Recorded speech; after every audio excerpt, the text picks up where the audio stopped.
Hey there. So I'm going to go as far as to stick my neck out today and say, schools, you've got it wrong. I'm really sorry if you're an educational institution and you think you are doing enough around eating disorders, or worse, you are ignoring the issue of eating disorders, but you're banging the drum about the obesity rhetoric, and you're worrying about what is being put in the packed lunch boxes of our school children, or you're worrying about changing the menu of what's on your canteen list so that people aren't getting overweight in their teenage years, and yet you are still doing nothing to understand what's going on in the minds of young people with eating disorders, then you have got it wrong. You have got it wrong. You're not doing enough. You need to learn more. You need to get educated. How are we going to make that happen?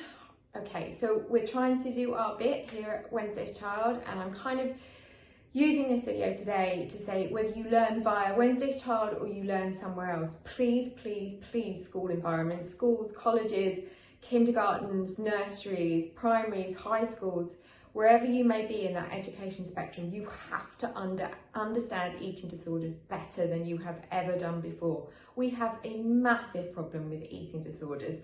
In our, in the UK in particular, we know it's about 1 in 5 people that go through the education system will, at some stage, will get affected by disordered eating behaviour.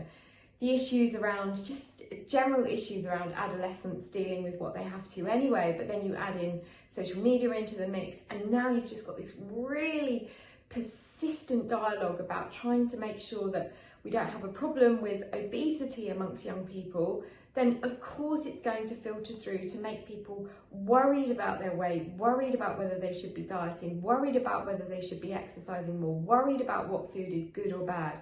We have to do more, because if we don't, and if we just spend this next few years just worrying about our young people potentially developing obesity, potentially being overweight, and don't get me wrong, I don't underestimate what a big problem, big challenge that is in our healthcare system.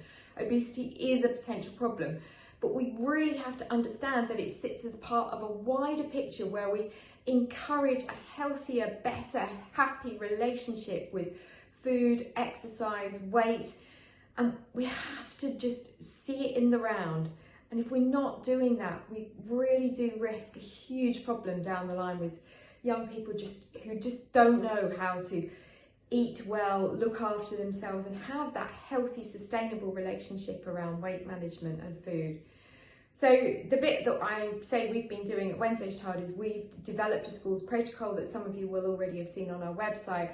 And we've moved that since the pandemic to being able to be an e-learning resource for teachers and educators around the world of eating disorders. So we're ready to pilot that with some of the schools. So if you want to get involved, if you want to learn more, if you want to know about eating disorders in the school environment, and that's whether you, as I say, are a primary school, a college, a boarding school, a state school, whatever you may be, please get in touch. Let us see how we can help you understand more. And that's understand more about what is an eating disorder, how does someone develop an eating disorder, how do you help a pupil that has got an eating disorder, how do you talk to them, how do you change the eating environment in the school, how do you make it a topic of conversation in the academic arena, how do you talk to parents about how they can support their young people with eating disorders.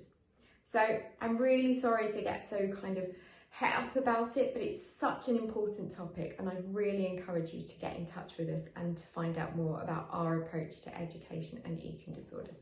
Thank you.